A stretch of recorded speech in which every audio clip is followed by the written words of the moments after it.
দম একটা international film. তুফানের মতো এত বড় সিনেমা বাংলাদেশে সেটার মার্কেট আছে কিনা আমরা কিন্তু জানতাম না। এই ধরনের সিনেমা বাংলাদেশে কখনোই হয়নি। আপনাদেরকে বলি, যতগুলো সিনেমা আমরা করেছি এর মধ্যে সবচাইতে বড় বাজেটের সিনেমা এটা। আপনারা জানেন যে আমাদের 5টা ফিল্ম আমরা করেছি। দম আমাদের 6 নম্বর ফিল্ম হতে যাচ্ছে আমাদের SBF আলফা এন্টারটেনমেন্ট লিমিটেড থেকে। এবং আমরা সবসময় বলি যে আমরা একটু কন্টেন্ট নির্ভর কাজ করতে চাই, গল্প নির্ভর কাজ করতে চাই, একটু মেথডিক্যালি আমরা সমস্ত কিছু করতে চাই। তো আমার কাছে মনে হয় যে এখন পর্যন্ত যতগুলো সিনেমা করেছি, এই সিনেমাটায় আমি আসলে সবচাইতে বেশি এনজয় করছি। এটার একটা কারণ হচ্ছে আমরা যে মেথডের কথা বলি, আমরা যেইভাবে একটা গল্প তৈরি হওয়া উচিত, যেভাবে একটা সিনেমা তৈরি হওয়া উচিত এবং সেটার জন্য যে প্রসেস, সেগুলা গত 2 বছর ধরে আমরা এই প্রসেসটার মধ্য দিয়ে যাচ্ছি।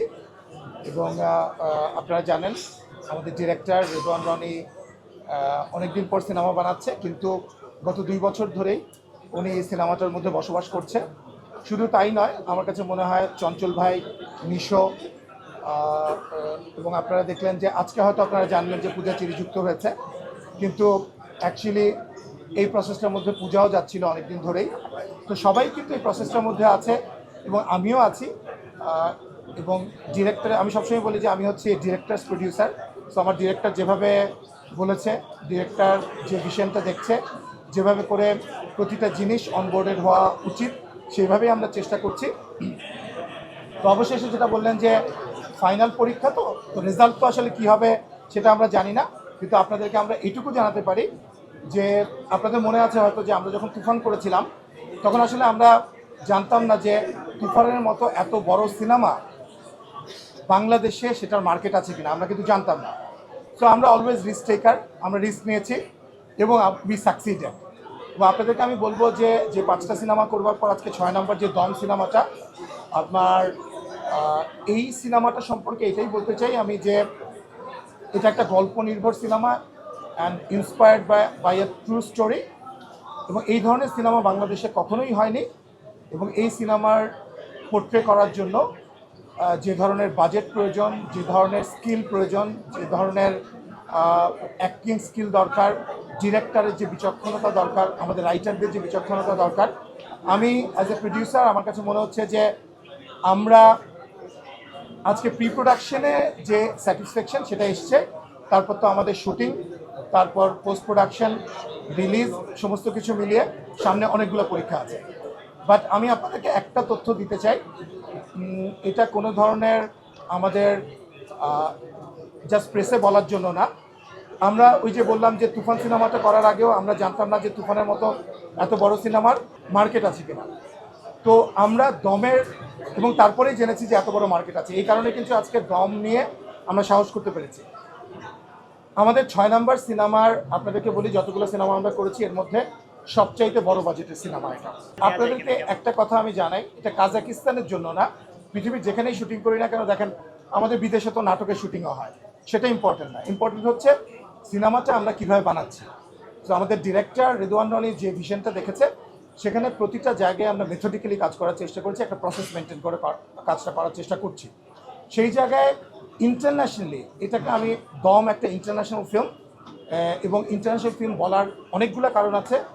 আপনাকে বলবো যে আপনি দেখবেন যে এখানে আমাদের in terms of acting, in terms of crew, যারাই কাজ করছে, আপনারা জানেন আমাদের ডিওপি, এবং আমি সব কিছু বলে দিতে চাই না, আমাদের সাংবাদিক ভাইদের কাছে আমাদের চেয়ে বেশি তথ্য আমি সোশ্যাল মিডিয়াতে প্রায় দেখি, কোনোটা সত্যি কোনোটা মিথ্যা, কিন্তু এটা সত্যি কথা যে it is becoming a international film, যেখানে ইন্টারন্যাশনাল অনেক ট্যালেন্ট কাজ করছে, যেখানে, এবং এই সিনেমাটা ইন্টারন্যাশনালি আমরা যে রিলিজ করব, আপনারা সবসময় দেখেছেন যে কোনো একটা সিনেমা, এর আগেও যে সিনেমাগুলো আমরা করেছি হয়তো বাঙালি কমিউনিটির মধ্যে শুধু, সেটা আমরা ডিস্ট্রিবিউট করার চেষ্টা করেছি।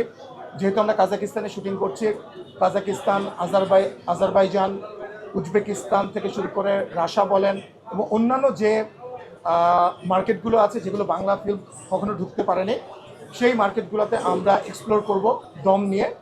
সো সেই জায়গা থেকে আমাদের এখনকার পর্যন্ত সবচাইতে বড় বাজেটের সিনেমা এটা, এবং সবচাইতে সময় নিয়ে, এবং আমরা সবচাইতে বেস্ট এফোর্টটা দেওয়ার আমরা চেষ্টা করছি, বাকিটা তো দর্শকের হাতে।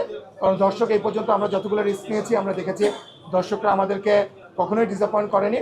আর এই সিনেমাটার ক্ষেত্রে আমি বলবো যে দেখেন, এখনকার মডার্ন ফিল্মের যে ডেফিনেশন, সেইখানে ওই যে ফর্মুলা ফিল্ম, আমি বিনা প্রয়োজনে একটা একটা আইটেম সং, তারপর 3টা ফাইট, এই যে ফর্মুলা ফিল্ম, এটা থেকে বের হয়ে চলে এসেছি আমরা। কিন্তু দর্শক বুধ হয়ে সিনেমাটা দেখবে, 1 সেকেন্ডের জন্য উঠতে পারবে না, এটা আমার বিশ্বাস। এবং এটা একটা কমার্শিয়াল সিনেমা। আমি রেজা রানীকে বারবারই জিজ্ঞেস করতাম যে এত বড় বাজেট নিয়ে সিনেমাটা করবো আমরা, এটা কি একটু নেশ ফিল্ম, একটু কি মানে সেগমেন্টের দর্শকদের জন্য? রেজন্ডনী আমাকে বারবারই আশ্বস্ত করেছিল যে না, এটা একটা কমার্শিয়াল ফিল্ম। তখন আমি বিশ্বাস করিনি।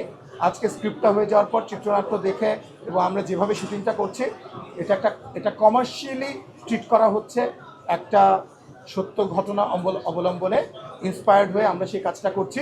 এবং আমার মনে হয় মডার্ন টাইমে এই ধরনের আমাদের যে এখনকার আমরা জেনজিদের কথা বলি, সবার জন্য আমার কাছে মনে হয় বাংলাদেশে এটা একটা, আই এম শিওর, একটা হিস্ট্রি তৈরি করবে বলে আমাদের বিশ্বাস।